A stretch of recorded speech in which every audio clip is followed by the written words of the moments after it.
Hello everyone, कैसे हो आप सब। हम आपके लिए लेके आ चुके हैं फिल्म एम्पर का एपिसोड नंबर 377। पिछले एपिसोड में जियान शोइन सिटी में आ चुका था। उसे प्रिंसेस यूशु ने अपने फादर की डिजीज का कारण ढूंढने के लिए भेजा होता है। फाइनली जियान एक मर्सरी ग्रुप को ज्वाइन करता है और एक शिप के सहारे समुद्र में चले गए थे। धीरे धीरे माहौल बदलने लगा था। ऐसा लगता है बहुत जल्दी तूफान आने वाला हो। तो फिर चलो देखते हैं कि तूफान है क्या। जो सीन सबसे पहले दिखाया जाता है वो जियान के कमरे का नहीं था, ये बल्कि कोई और रूम था जिसे एक स्पेशल बैरियर ने ढक रखा होता है। दिखाई दी थी मर्सरी ग्रुप की लीडर जैस्मिन। वो जैसे ही अपने सर से बैम्बू हेड को हटाती है उसका ब्यूटीफुल फेस सामने आया था। लगता है इस लड़की को सच में चेहरे को छिपाने की जरूरत है, वरना कोई भी इसके प्यार में पड़ जाएगा। इसके सामने वही बुड्ढा बैठा होता है जिसका नाम था गुलाओ। वो बोलता है लीडर कि इस एल्केमिस्ट की वजह से हमारे प्लान पे इफेक्ट पड़ेगा। वो जैस्मिन आलस से भरी आवाज में कहती है चिंता मत करो, क्योंकि उसने हमारे सामने अपनी स्टैंड को ढका नहीं, इसलिए मुझे नहीं लगता कि कोई इविल पर्सन है। वैसे भी एक 5 स्टार दो इमोर्टल की स्टैंड कोई बहुत बड़ी लहर नहीं बना सकती, बल्कि जब हम समुद्र के खास इलाकों से गुजर रहे होंगे जहाँ पे हमारा सामना होगा सी बीच से, तो उसकी सोल पावर हमारे काम में आने वाली है। लेकिन ओल्ड जियो लड़ाई शुरू होते ही हमें उसके ऊपर नजर रखना होगा। लीडर होने की वजह से जैस्मिन एकदम सावधानी रखना चाहती थी। वो गोला थोड़ी सी हेजिटेशन के साथ बोलता है ठीक है, लेकिन मेरा एक और सवाल है कैप्टन, वो वुमन जिसे हम एस्कॉर्ट कर रहे हैं वो मुझे कुछ ज्यादा ही खतरनाक लग रही है। नहीं, ये मिशन मर्सरी यूनियन में बहुत लंबे समय से पड़ा था, लेकिन तब भी इसे पिक करने की किसी की हिम्मत नहीं हुई। फिर चाहे भले इनाम कितना भी शानदार हो, अब इस बुड्ढे का मन काफी भारी होता है। ऐसी उम्र होने की वजह से उसका एक्सपीरियंस भी कम नहीं होते। वो जानता था कि समुद्र कितने ज्यादा खतरनाक हो सकता है। ऊपर से जैस्मिन ने जिस मिशन को लिया है उसकी किसी को पूरी जानकारी नहीं है। वो जैस्मिन थोड़े से हार्ड एक्सप्रेशन के साथ बोलती एलडीजीओ, भले ही हमारा जैस्मिन मर्सरी ग्रुप छोटा हो, लेकिन रूल्स को ब्रेक करने की किसी को इजाजत नहीं है। और चिंता मत करो, सब मेरे कंट्रोल में, अब आप आराम करने जा सकते हो। जैस्मिन की आंखों में जरा सी फिक्र नहीं थी, बल्कि ऐसा लग रहा था जैसे उस मिशन को लेके काफी ज्यादा एक्साइटेड हो। वो मन ही मन में कहती अगर ये टास्क कंप्लीट हो गया तो मैं शायद रिटायर हो जाऊंगी। उस वुमन को एस्कॉर्ट करना भले खतरनाक हो, लेकिन इसके बदले में मिलने वाले रिवॉर्ड्स को भी हल्के में नहीं लिया सकता है। खैर बुड्ढा मजबूरी पीछे मुड़ता है। वो गहरी सांस छोड़ के अपने कमरे में चला गया था। कुछ ही देर में रात हो जाती है। इस एंडलेस ओशन के ऊपर ये फेरी बस अकेली तैर रही होती है। आसमान से बिजलियों के कड़कड़ाने की आवाज सुनाई देती है। साफ तौर पर तूफान अब काफी करीब आ चुका था। तभी जान के कान में आती है टक टक टक की आवाजें। अभी वो जस्ट डीप रिट्रीट में जाने ही वाला था, लेकिन दरवाजे को खटखटाने की आवाजों को सुन के वो तुरंत ही अलर्ट हो जाता है। आखिरकार उसके सोल और ने पूरे रूम को ढक रखा था, और जो भी यहाँ पे आया है उसका इरादा बिल्कुल नेक नहीं लगता। इसी वर्ड में क्लिक वुश की साउंड के साथ दरवाजा खुलता है। एक शैडो उड़ती हुई उसकी तरफ आती है। वो शैडो फिगर के हाथ में तक सफेद रंग का स्क्रोल जो क्रंच के साउंड से क्रश कर दिया गया था। इस स्क्रोल से जनरेट होती है ऐसी पावर जो जान के रूम को बिल्कुल आइसोलेट कर देती है। जन अचानक से बेड से नीचे उतरता है। वो कहता है बैरियर स्क्रोल, नो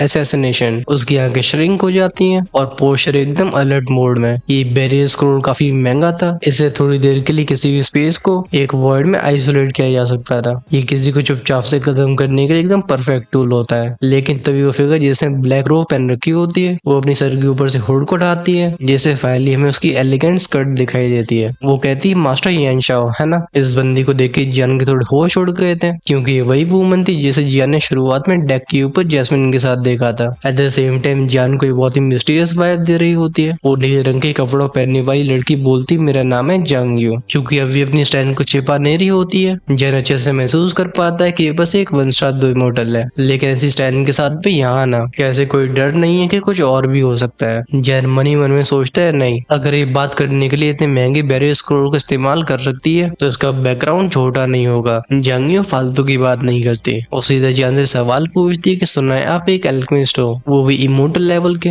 ये बोलते बोलते उसकी आंखों में हल्की सी चमक सी थी, जैसे वो कुछ और भी सोच रही हो। जान हल्के से नोट करता है। वो भी देखना चाहता था कि लड़की करना क्या चाहती है। जान से कंफर्मेशन को सुन के जांगियो के चेहरे पे आती है हल्की सी मुस्कान। वो कहती है अगर ऐसी बात है तो मुझे छुपाने की जरूरत नहीं है, मेरे पास ऐसी डील है जिसमें आप काफी इंटरेस्टेड हो गए। लेकिन जियान अलर्ट था, उससे रिला के बोलता है नहीं मुझे कोई दिलचस्पी नहीं है। बाहर जैस्मिन मर्सरी ग्रुप है, तुम सीधा उन लोगों से बात कर सकती हो, मैं तो बस एक कमजोर सा एल्केमिस्ट हूँ। लेकिन जियान और कुछ बोल पाता इससे पहले जांगी बोलती है रुको, अभी मैंने पूरी बात तो कही भी नहीं है। लेकिन जियान तब भी अपनी सर को लाके बोलता है नहीं नहीं मैं कुछ नहीं सुनना चाहता, हम यहाँ से चले जाओ। फाइनली इस मोमेंट में जांगी का कैरेक्टर टूट जाता है। वो सामने पॉइंट करके बोलती तो तुम उसकी छाती ऊपर नीचे होने लगी थी। ऐसा लगता है इस लड़के के सामने वो बिल्कुल फ्रस्ट्रेट हो चुकी हो। बात ऐसी थी कि सिचुएशन अर्जेंट नहीं होती तो वो जियान से हेल्प के लिए क्यों आती। जियान अपने कंधे फैला के बोलता है जल्दी से निकलो वरना मैं लोगों को बुला लूंगा। अब जियान किस तरीके से अलर्ट रहने का कारण ये था कि भले ही उसके पास पावरफुल होली फ्लेम्स हो लेकिन ये जमीनी इलाका नहीं है। समुद्र का चारों तरफ का पानी उसे सप्रेस करता है। इस पर एक पीक 5 स्टार लुशियन भी जिसके पास वाटर एट्रीब्यूट की पावर हो वो जियान से बराबरी फाइट कर सकता था। फिर इससे पहले वो और कुछ बोलता लड़की बोलती तुम कुछ भी बोलो मैं पूरी बात कह के ही जाऊंगी। मैं जिस रील की बात कर रही हूँ एम्पर की डिजीज से जुड़ी हुई है और शायद इससे आपको एक नया एट्रीब्यूट भी मिल सके।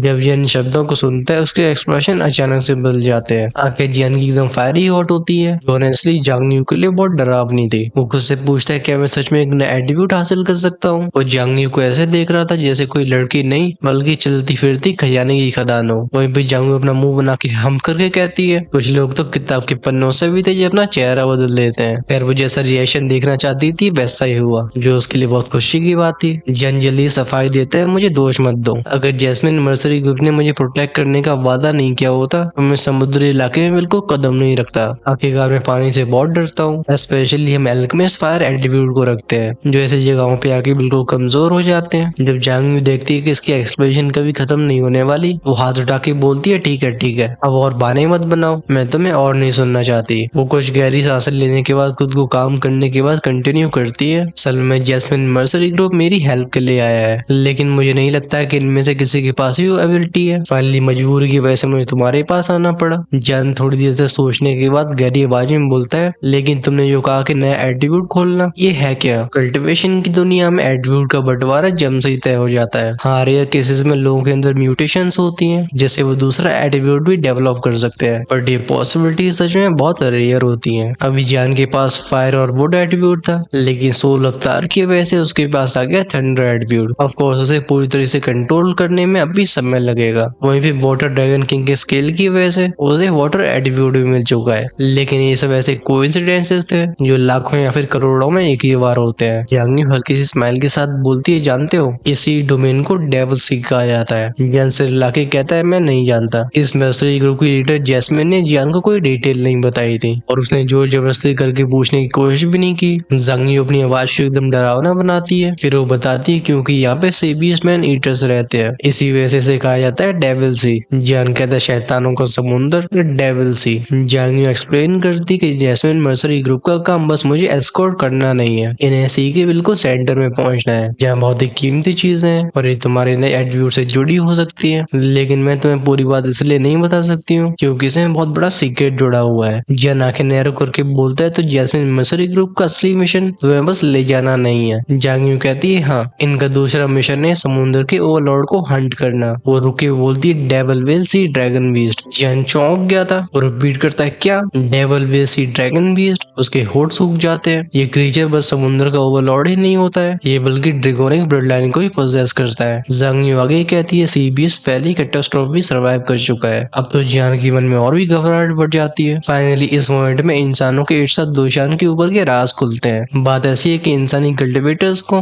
9 स्टार दो इमोर्टल से आगे बढ़ने के लिए 9 बार इनकार्नेशन ट्रिबुलेशन से गुजरना पड़ता था लेकिन डिमोनिक बीस्ट की ट्रिबुलेशन अलग होती हैं। ये क्रॉस करते हैं 10 लेवल्स को। अगर कोई इन 10 कैटास्ट्रोफी को सर्वाइव कर लेता है तो एक सुप्रीम वॉर गॉड बीस्ट बन जाएगा लेकिन पूरी हिस्ट्री में कोई भी डीमन बीस्ट इन 10 कैटास्ट्रोफी को सर्वाइव नहीं कर पाया। फिर भी जो भी कम से कम एक कैटास्ट्रोफी को सर्वाइव कर लेता है उसकी स्ट्रेंथ पूरी तरीके से बदल जाती है और इनकी खास बात यह है कि इनके मरने के बाद हमेशा एक 20 क्रिस्टल ड्रॉप होता है। भले लोग जानते ना हो कि इस क्रिस्टल का यूज कैसे किया जाएगा लेकिन इसका अट्रैक्शन किसी होली फ्लेम से कम नहीं था। जब जान पूछता है कि 20 की स्ट्रेंथ कैसी होने वाली है जांग न्यू कहती है शायद 6 स्टार दोशियन लेकिन मैं ये पक्का नहीं कह सकती। जब इस लड़की को भी चीजें क्लियर नहीं है जान हंसना शुरू कर देता है। वो कहता है लगता है जैस्मिन मर्सरी ग्रुप की भूख कुछ ज्यादा ही बड़ी है क्योंकि मुझे जो रिवॉर्ड मिलेगा उसे इन्हें भी दर्द होगा। ठीक है तुम जाओ आगे की जर्नी में फील कर पा रहा हूँ कि बिल्कुल शांत नहीं होगी। सबसे पहले जिस चीज की हमें चिंता करनी चाहिए वो ये है कि क्या जैस्मिन मर्सरी ग्रुप उस 20 का सामना कर पाएगा। जांग न्यू नोट करके जाने के लिए तैयार हो जाती है। वो उसे बताती है कि जब शुरुआत में मैंने तुम्हें देखा था मुझे तो फील हो गया था कि तुम्हारे शरीर में कुछ ऐसी चीज है जो उस 20 को खत्म करने में हमारी हेल्प करेंगी। कह के उसका फिगर डिसअपियर हो जाता है। वो सोल बैरियर भी डिसिपेट हो गया था। ज्ञान को से मर्डर करते हुए कहता है 6 स्टार दो इमोर्टल लेवल का बीस्ट जो पहली कैटास्ट्रोफी को सर्वाइव कर चुका हो। अगर मैं उसके बीस्ट कोर और एसेंस को हासिल कर पाता हूँ तो मैं ड्रैगन गॉड की 4 ट्रांसफॉर्मेशन डिटर्मिनेशन को कल्टीवेट कर पाऊंगा, जिससे मेरी डेविल सी के सेंटर में जाने के बाद नए एट्रीब्यूट अनलॉक करने की उम्मीद और बढ़ जाएगी। लेकिन यहाँ पे एक्साइटमेंट की वजह से जियान जंग यू को थोड़ा सा अंडर एस्टिमेट कर देता है। इस शिप में ऑलमोस्ट सबसे कमजोर स्ट्रेंथ उसकी होती है, लेकिन अगर वो तब भी डेविल सी के सेंटर में जाना चाहती है तो इसका मतलब है कि उसके पास कोई अजीब ट्रेजर जरूर होगा और उसका बैकग्राउंड भी खतरनाक है। सीन शिफ्ट होता ही जंग यू का रूम था। वो वापस लौट के एक स्क्रोल को निकालती है। ये ऑफ कोर्स पहले वाले से अलग था, इसमें से एक डिवाइन ऑरा निकल रहा था। जैसे ही जंग यू स्क्रोल को एक्टिवेट करती है, कमरे में गूंजती बैंग बूम की आवाजें, फिर इसको एक और भी टेरिफाइंग बैरियर ढकता है और अपीयर होता है एक इल्यूजरी फिगर। जंग यू तुरंत ही सर झुका के बोलती है टीचर। वो फिगर बोलता है कैसा चल रहा है। एक्चुअली में किसी फीमेल का फैंटम होता है। इसके पीछे 4 बड़े बड़े विंग्स थे। ये विंग्स जैसे से फड़फड़ाते थे, ऐसा लगता है दुनिया भी शांत हो जाया करती हो। इनका ऑरा इतना ज्यादा प्योर होता है। जंग यू रिस्पेक्टफुली बोलती है टीचर, हम डेविल वेल सी ड्रैगन के लेयर के पास हैं। अगर जैस्मिन मर्सरी ग्रुप से खत्म कर पाता है तो मैं उसके लेयर में एंटर कर पाऊंगी। वो 4 पंखों वाली वुमन हल्की आवाज में कहती है, मैंने जो तुम्हें टेलीपोर्टेशन अर्रे दिया है उसे तुम डेविल लेयर के अंदर जाने के बाद इस्तेमाल करना, वरना मेरी प्रेजेंस से वो लोग अलर्ट हो जाएंगे। जंग यू नॉड करके बोलती है जैसी आपकी इच्छा। फैंटम की आवाज फिर से गूंजती है जो कहती है ये सब अनहोली क्रीचर्स हैं और हम अपने होली सी के नाम पे इन सब कीड़ों को खत्म करके इनकी सोल्स को प्योरीफाई कर देंगे। इतना कह के वो फैंटम गायब हो जाता है। कमरे में शांति फिर से लौट आती है। हाउएवर ये शांति ऐसी थी जिसका जियान और उसके साथियों को बिल्कुल कोई अंदाजा नहीं था। क्या इन्हें उस डेविल वेल से डरना चाहिए या फिर इस एनर्जी फैंटम से, ये तो समय ही बताएगा। टाइम आ चुका था थोड़ा सा फास्ट फॉरवर्ड करने का। ये अब तक डेविल सी के ऊपर कई दिनों का सफर कर चुके थे। ये रुक कर रहे होते समुद्र के बिल्कुल बीच के इलाके का। वहाँ से जो काली काली लहरें उठ रही होती हैं उनसे सबको खतरनाक और फील होता है। ये थोड़ी और देर की बात थी जब अचानक से एक बूम की आवाज सुनाई देती है। ये शिप एकदम दहल सा गया था। इस आवाज को सुन के जियान तुरंत ही कमरे से बाहर आके डेक पे अपीयर होता है। वो पूछता है हुआ क्या। उस साउंड में कुछ ऐसी वाइब्रेशन थे जिसकी वजह से जियान के एक्सप्लोरेशन बहुत सीरियस हो गए थे। वो पाता है कि वो एल्डर गुल्ला और जैस्मिन पहले से यहाँ पे खड़े हुए हैं। इनके हावा बहुत सोलम लग रहे थे। वहीं पे जहाँ तक बात रही उन तीनों की जिनसे जियान शुरू में मिला होता है, ये शिप को अच्छे से कंट्रोल करने में हेल्प कर रहे होते हैं। जैस्मिन सामने तरफ देख के कोल्ड आवाज में कहती है, लगता है हमारा शिप किसी चट्टान से टकरा गया है। वो गुल्ला बोलता है इसका मतलब तो ये है कि हमें नीचे जाके देखना पड़ेगा, यहाँ ज्यादा देर रुकना खतरनाक है। वो जैस्मिन सीधा जियान की तरफ मुड़ती है। वो कहती है मुझे तुम्हारे साथ नीचे जाना होगा, तुम्हारी सोल पावर की हेल्प से मैं अपनी पीक कंडीशन में रहूंगी। वैसे तो हर एक कल्टिवेटर के पास दुखी और सोल पावर दोनों होते हैं, लेकिन वो ज्यादातर एक ही में स्ट्रॉन्ग हो पाते हैं। मैं भले एक सिक्सटा इमोर्टल हूँ, लेकिन मेरी सोल पावर अब भी कमजोर है। जियान नॉड करके बोलता है ठीक है। उसे पहले से अंदाजा था कि मामला आसान नहीं है। जैस्मिन गुल्ला को ऑर्डर देती है तुम जहाज की सुरक्षा संभालो, फिर वो जियान के साथ नीचे जाने का इशारा करती है। दोनों के फिगर्स शिप के बगल में अपीयर होते हैं। जियान बिना हेजिटेशन के अपनी सोल पावर का इस्तेमाल करता है, जैसे दोनों की चारों तरफ एक बैरियर बन गया था। जियान जैसे ही पानी में एंटर करता है उसे फील होता है एक बहुत ही डरावना प्रेशर। जैस्मिन याद दिलाती है कि हमें पीछे नहीं हटना है। ये धीरे धीरे पूरे शिप की जांच करने लगते हैं। इन्हें मालूम पड़ता है कि शिप की टेल किसी काले रंग की चीज से अटक चुकी है। जियान पूछता ही है क्या। जैस्मिन रिप्लाई करती है यह डेविल सी का मैजिक मड। ये एक्चुअली में लिविंग क्रीचर्स होते हैं, लेकिन न इनके पास दिमाग होता है और न ही कोई अटैकिंग पावर, लेकिन जहाँ भी दिखाई देते हैं वहाँ कुछ न कुछ भयानक छिपा होता है। जैस्मिन बस इतना ही कह पाई थी तभी वो काले रंग का कीचड़ धीरे धीरे करके हिलना शुरू हो गया था। इसे स्कैन करके जियान की भौहें सिकुड़ जाती हैं। वो बताता है नीचे कुछ मौजूद है। तभी ब्लब ब्लब ब्लब की आवाज़ों के साथ समुद्र के पानी में कई बड़े बड़े बलबूले बनने लगे थे। गूंजते एक बारीक सी आवाज जो हा हा करके कहती है इंसानों को मेरी टेरिटरी में कदम रखे हुए कितने साल हो चुके हैं, लगता है आज सच में दावत होगी। तभी जैस्मिन जियान से बोलती है अपनी सोल पावर को मत रोकना। रिलीज होता है उसका हल्का सा ऑरा और उसी तरह उस आवाज की तरफ जाने लगती है। जियान तुरंत ही उसे मक्खन लगाने लगता है। वो कहता है अगर लीडर जैस्मिन मुझे भरोसा कर रही है तो फिर छोटी मोटी परेशानियां मुझे कैसे डरा सकती है। जैस्मिन हाथ पे इकट्ठा करती है एक रोशनी के गोले को जो सीधा पानी के अंदर शूट कर दिया गया था। अगले पल सुनाई देती है मफल्ड बैंग में बैंग की आवाजें। ऐसा इसलिए हुआ था कि वो जैस्मिन का अटैक एक ब्लैक एनर्जी से टकरा गया होता है। समुद्र में जैसे बड़ी सी टाइड बन जाती है। जैस्मिन पीछे हट के बोलती है 5 star the immortal magic stone lizard. Jian पूछता है क्या तुम ठीक हो, लेकिन जैस्मिन ने उसका कोई जवाब नहीं दिया था। उसकी हैंड से चेंज होने लगती है। टेक्निक का नाम था bound of space dimension extension. फिर से उसके दोनों हाथों के ऊपर सिल्वरी लाइट कंडेंस होने लगी थी जो एक बहुत ही बड़े धनुष का आकार लेती है। अब दोनों को साफ दिखाई दे रहा था कि क्रीचर एक बड़ा सा लेजर्ड था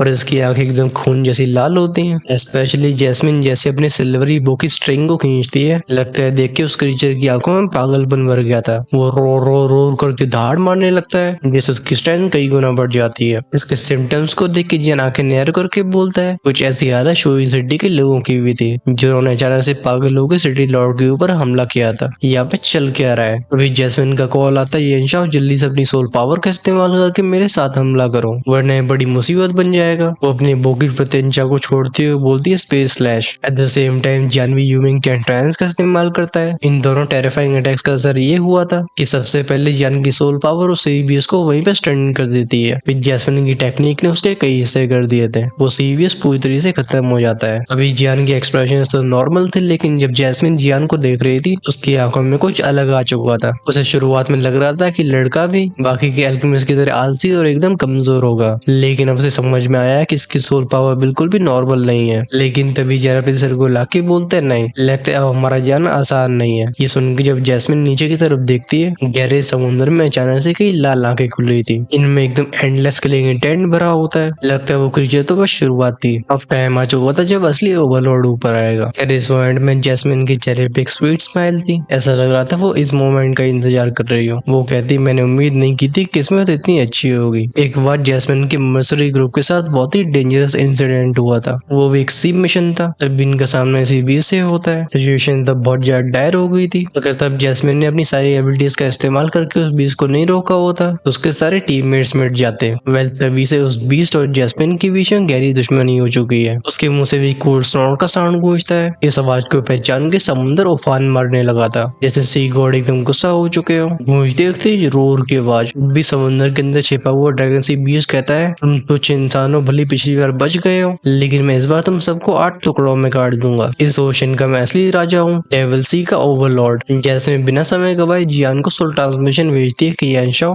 मेरी इसे समुद्र से बाहर निकालने में हेल्प करो, क्योंकि अगर हम इसके अंदर यहीं पे फाइट करते हैं तो जीतने के चांसेस बहुत कम होंगे। ऑफ कोर्स कुछ ऐसा ही प्लान जियान का था। वो नोट करके बोलता है ठीक है, लेकिन ये काफी ताकतवर लग रहा है। जियान की बॉडी में ड्रैगन गॉड की पावर अपने आप ही एक्टिवेट होने लगी थी। एक्चुअली में जियान पहुंच चुका होता है ड्रैगन गॉड की थर्ड ट्रांसमिशन तक। अगर वो फोर्थ ट्रांसमिशन को कल्टिवेट करना चाहता है तो उसके सामने का devil will sea dragon beast एक बहुत बड़ा मौका है। दोनों के बीच में प्लान बहुत तेजी से बना था। ये जूझ की साउंड साथ ऊपर की तरफ शूट हो जाते हैं, क्योंकि devil will sea dragon beast इस समुद्र का ओवरलॉर्ड था। तो फिर इसके इलाके में बैटल करना तो मौत को बुलावा देना होगा। डेक की शिप पे खड़े लोगों के कान में जाती है पफ की आवाज। जियान और जैस्मिन के फिकर बाहर आ गए थे। इन दोनों को देख के एल्डर जीव घबरा के बोलते हैं क्या हुआ? अभी कुछ टाइम पहले जो हमें रोर की आवाज सुनाई दी है मुझे उससे बिल्कुल अच्छी फीलिंग नहीं आ रही। फिर इससे पहले कोई कुछ जवाब दे पाता। समुद्र में स्प्लैश स्प्लैश बैंग बैंग की आवाजों के साथ बड़ी बड़ी लहरें बनने लगती है। फिर एक बड़ी सी चाबुक जैसी चीज सीधा शिप की डेक पे गिरती है। गूंजते एक बहुत तेज क्रैश की आवाज। ये वाटर फेरी जो कि बहुत मजबूत लग रही होती है उसकी सरफेस पे भी गहरी खरोच बन चुकी थी। इससे देख के साफ बताया जा सकता है कि अगर कुछ ऐसे और वार होते हैं तो शिप यहीं पे जलमग्न हो जाएगा। यास्मीन सीरियस स्टोर में ऑर्डर को पास करती एल्डर जीव नीचे से हमला करने वाला डेविल विल सी ड्रैगन है और हमें इसे बिल्कुल समय नहीं देना चाहिए। उसे पता था कि सिचुएशन बहुत डेंजरस है, भले उसका मर्सरी ग्रुप काफी पावरफुल हो लेकिन ये इलाका उनका नहीं होता है। वो बुड्ढा नॉट करके तुरंत ही अपनी दुगी को सर्कुलेट करने लगता है। चारों तरफ फैलाता है एक सॉफ्ट ग्लो। जारे इस बुड्ढे के ऑरे को सेंस करके बोलता है वाटर एट्रीब्यूट और लगता है ये सील फाइटिंग टेक्निक का इस्तेमाल कर रहा है। जैसे एल्डर गू की हैंडसीज खत्म होती है एक पानी की लेयर पूरे शिप को ढक लेती है। तभी जहाज पे कई अटैक्स होने लगे थे। इससे पानी की बड़ी बड़ी लहरें टकरा रही होती हैं। जान तुरंत ही कहता है शिप को मैं संभालता हूँ, तुम सब उस बीस का सामना करो। जैसे उसकी आंखें बंद होती हैं चारों तरफ फैलता है पावरफुल सोलोरा। इस शिप के चारों तरफ कई तारे से जगमगाने लगे थे। वहीं पे जन का स्पिरिचुअल पैलेस ट्रायंगल हो रहा था। Basically colourless transparent soul force ने इस फेरी को ऐसे ढक लिया होता है जैसे इसके आसपास का समय थम चुका हो। देखती सोल सीक्रेट सील्ड। हालांकि वो डेविल सी विल ड्रैगन भी बहुत ही पावरफुल हमले कर रहा था लेकिन जन की डायलिंग स्पिरिचुअल स्ट्रेंथ ने इस शिप को बचा के रखा होता है। जन अंदर ही अंदर बोलते हैं अच्छी चाल है। तो ये दोनों मुझे इस तरीके से बेट की तरह इस्तेमाल करना चाहते हैं। उसके चेहरे पे कोल्ड स्माइल होती है। वो बोलता है अगर तुम मेरी सोल पावर का इस्तेमाल करके इस सीबीएस को इस तरीके से अट्रैक्ट करना चाहते हो वही मुझे बिना बताए तो फिर मुझे ब्लेम मत करना। अचानक से अपनी सोल पावर को वापस खींचता है, साथ में उसके मुंह से खून बाहर आया था। इसी पर एक बड़ी सी मछली की पूंछ जो कि अपने साथ पानी का सैलाब लाई होती है वो शिप को तबाह करने के लिए आगे बढ़ गई थी। वो बीस्ट बोलते डेविल सी में डूब जाओ। इस सीन को देखकर उस एल्डर गू की आंखें बिल्कुल सिकुड़ गई थी। वो हैंडसीज को चेंज करके बोलते rock water prison wall. Ship के ऊपर का स्पेस ट्विस्ट होता है, बनते हैं पानी के बड़े बड़े वर्लपूल। इनमें से बाहर आने लगती हैं वाटर चेन्स। ये वाटर चेन्स क्रैश की आवाज से समुद्र के अंदर चली आती हैं, फिर तेजी से पीछे खींचने लगी थी। इसी के साथ एक बहुत ही भयानक एंटिटी बाहर आई थी। इस चीज चीज को देख के जियान भी ठंडी सांस भरता है। वो कहता है क्या ये वही devil will sea dragon beast है। इस बीस्ट की बॉडी सैकड़ों मीटर लंबी होगी, बॉडी एकदम शाइनी स्केल से ढकी होती है। इसका ऊपर का हिस्सा दुबेल जैसा था,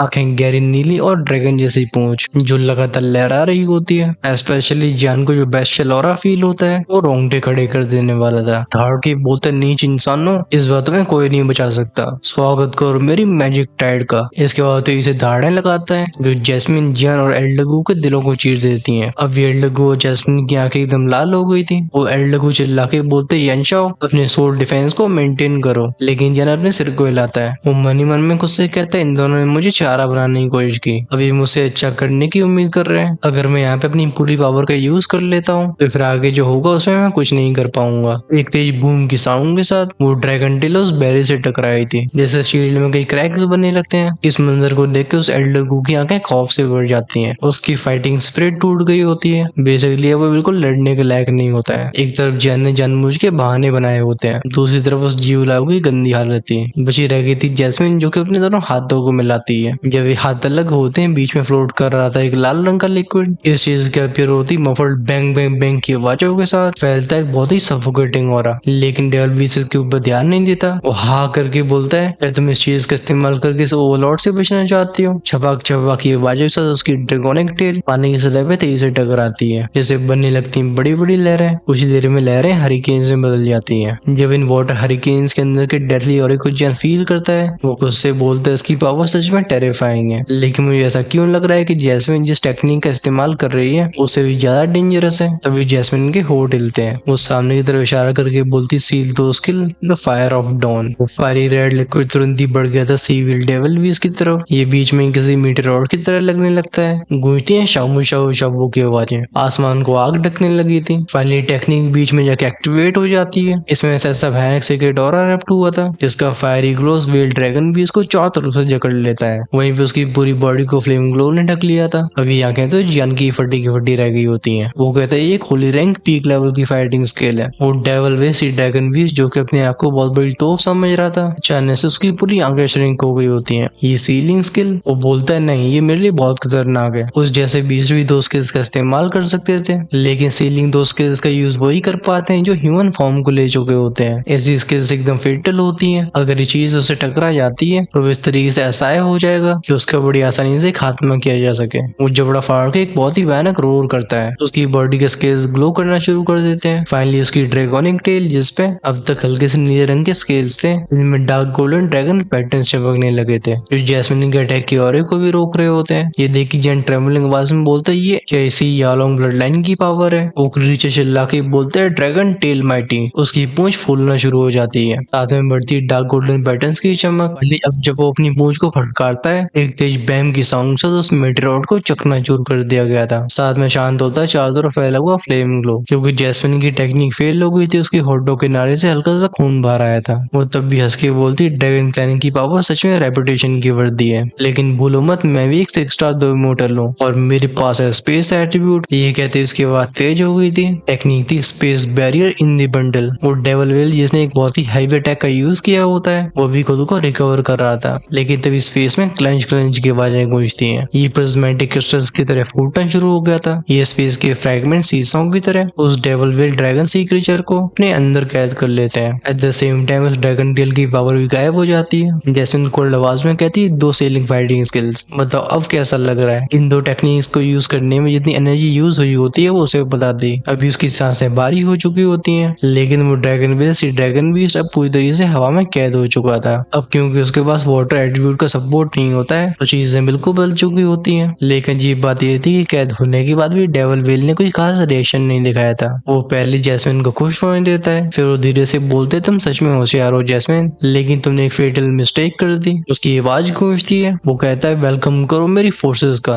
अचानक से समुद्र का पानी बस बस बस की साउंड से ट्रेम्बल होने लगा था। ये झंझनाहट इतनी खतरनाक होती है कि पानी से बूंदें उड़ के हवा में लहरने लगती हैं। फिर स्प्लैश फ्लैश की आवाजों के साथ टेरिफाइंग सी क्रीचर्स बाहर आते हैं। ऐसे मंजर को देख के जैस्मिन की आंखें चौंधिया गई होती हैं। वो कहती है 4 स्टार 2 इमोर्टल लेवल का सी फ्लड ड्रैगन और एक लेट से 5 स्टार 2 इमोर्टल टियानो स्नेक। एक्सप्रेशन गुला और बाकियों के बहुत गंदे थे, खासकर वो गुला हो तो एकदम हार मान चुका होता है। वो कहता है खत्म हो गया, सब खत्म हो गया, अब हमारी जीतने की बिल्कुल उम्मीद नहीं है। वो डेविल बेस ड्रैगन भी हंस के कहता है अब तुम सब इसी समुद्र में सड़ोगे और हम सब भी इसका न्यूट्रिएंट बनोगे, लेकिन चिंता मत करो, मैं मौत को जल्दी नहीं आने दूंगा क्योंकि इंसानों को धीरे धीरे मरती हुई देखना मुझे बहुत अच्छा लगता है। सीन जाता है जियान की तरफ जो कि अपनी स्पिरिचुअल परसेप्शन से कुछ फील करके बोलते हैं अजीब है, मुझे इन सब के और नॉर्मल नहीं लग रहे हैं, ये सब उसी तरीके से करप्टेड हो चुके हैं जैसा वो मैजिक स्टोन लेजर्ड था। वो डेविल सी के इस ओवरलॉर्ड को ध्यान से देख के बोलते हैं आखिर समुद्र में चल क्या रहा है। हम थोड़ा सा और फास्ट फॉरवर्ड करते हैं, आखिरकार तुम सबको बाकियों की फाइट्स देखना बिल्कुल पसंद नहीं है। ये वो टाइम था जब जैस्मिन और वेल ड्रैगन के बीच में बैटल बहुत ही खतरनाक स्टेज पे पहुंच चुकी होती है। वहीं पे वो एल्डर अकेले कई सीबी से टकरा रहा होता है, हालांकि इसकी स्ट्रेंथ कम नहीं थी लेकिन सीबीएस उसकी बैंड बजा रहे थे, उसके लिए हारना बस पॉइंट ऑफ टाइम की बात रह गई होती है। इस मंजर को थोड़ी और देर तक देखने के बाद जैन फाइनली खड़ा होता है, वो साय करके बोलता है जाने दो, लगता है मुझे एक्शन लेना ही पड़ेगा।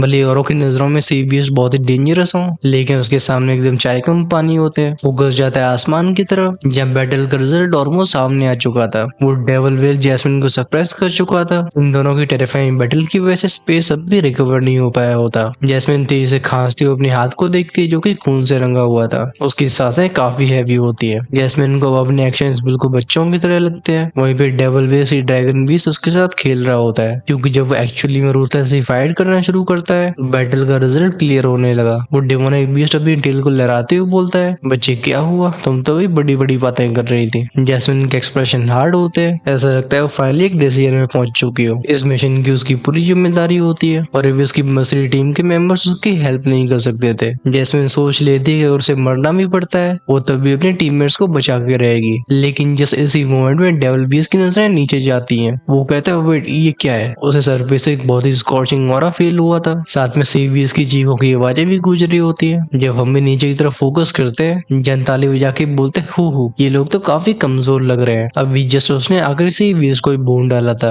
जो कि इंसानों के 5 स्टार दो इमोर्टल के बराबर होता है। अपने चेहरे पे उसे इनोसेंट स्माइल के साथ वो सीधा डेविल वे सीबीएस की तरफ मुड़ता है, लेकिन जैन की यही मासूम सी स्माइल उस वेल ड्रैगन के लिए असली डेविल जैसी होती है। वो दांती मीस के बोलता है डैम लिटिल बीस्ट, वो एक तेज से धाड़ मारता है। बस बात ऐसी थी कि जैन को चारों तरफ से जिन एम्बर फ्लेम से ढक रखा था वो उसे डर महसूस करवाती है। आखिरकार ये फ्लेम बिल्कुल नॉर्मल नहीं थी। अभी किसी को सबसे बड़ा शॉक लगा होता है तो और कोई नहीं बल्कि जैस्मिन थी। वो अपने मुंह को ढक के बोलती येन चाओ, उसने सोचा नहीं था कि जियान के पास ऐसा ट्रम्प कार्ड होगा। वहीं पे वो एल्डर गोला जो कि मौत के मुंह से बाहर आया था वो जियान के सामने घुटने टेक के बोलते लॉर्ड यान चाओ हमने जो अब तक किया वो बहुत गलत था, आप प्लीज हमें माफ कर दीजिए। एक्चुअली में जियान को बेट बनाने का विचार उसका ही होता है। ये देख के वो बस अपने सर को हिला सकता था। वो अपने हाथ को उठा के बोलते फ्लेम राइज, गूंजने लगती है शाबू शाबू शाबू की आवाजें। फ्लेम डेविल सी के सरफेस को कवर करने लगती है। खास बात ये थी कि पानी भी एम्बर फ्लेम्स को बुझा नहीं पा रहा था। एट द सेम टाइम वो सभी बीच जिन्हें जियान ने भूना होता है एक्चुअली मैंने खत्म नहीं किया था, ये सब बेहोश थे।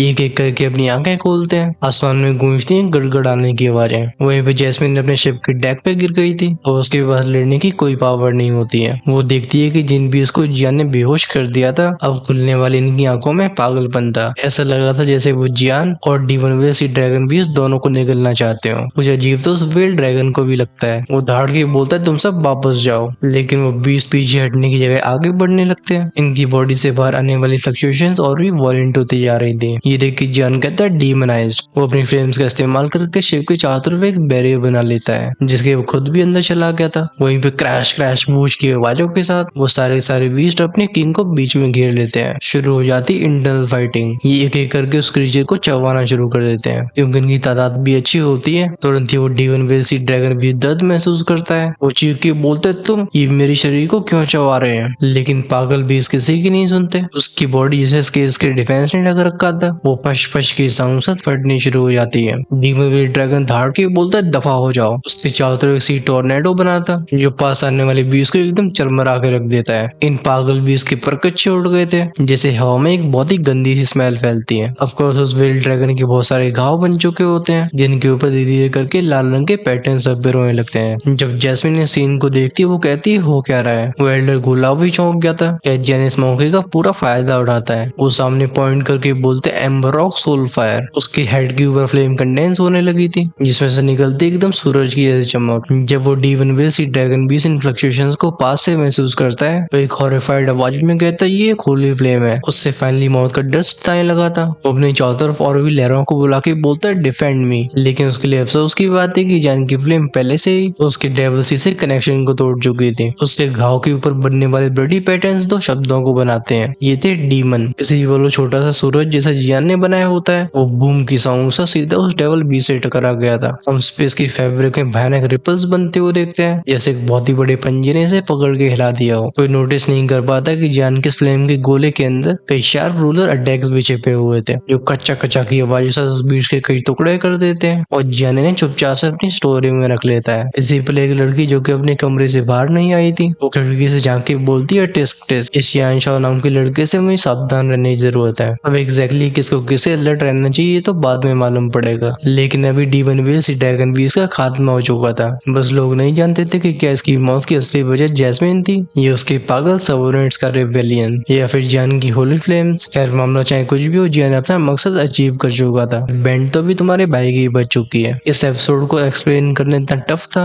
जिसे बस मैं ही जानता हूँ। नेक्स्ट एपिसोड में हम उस डेविल के लेयर में जाने वाले हैं, मतलब उसकी गुफा है जो भी। हमें वहाँ पे कैसे सीक्रेट्स देखने को मिलने वाले हैं उसकी जानकारी मैं अभी नहीं बताने वाला, इसलिए आपको वेट करना होगा नेक्स्ट पार्ट का। वैसे आपको एक्सप्लोरेशन कैसी लगी हमें कमेंट्स में लिख के बिल्कुल बताना। मैं जानना चाहूंगा कि हम जो मेहनत कर रहे हैं या सच में उसका कोई मतलब भी है। वहीं पे जिनसे नेक्स्ट एपिसोड का इंतजार ना हो रहा हो, वो हेल गार्डन की मेंबरशिप का हिस्सा बन के हमें पर्सनली सपोर्ट कर सकते हैं और एंजॉय कर सकते हैं अर्ली एक्सेस एपिसोड्स को। मेंबरशिप के बेसिकली 3 लेवल्स होते हैं। पहला होता है बेस लेवल, जिसे सारे के सारे मेंबर्स एंजॉय कर पाते हैं। वहीं पे उससे ऊपर इमोर्टल एम्पर और इमोर्टल गॉड्स के होते हैं, जिन्हें अपग्रेड करने से आप 2 से 3 एपिसोड्स आगे रहोगे। वहीं पे ज्वाइन का ऑप्शन चैनल की होम पे जो सब्सक्राइब के साइड में मिलेगा। I think you should definitely check that out. तब तक के लिए टाटा बाय बाय।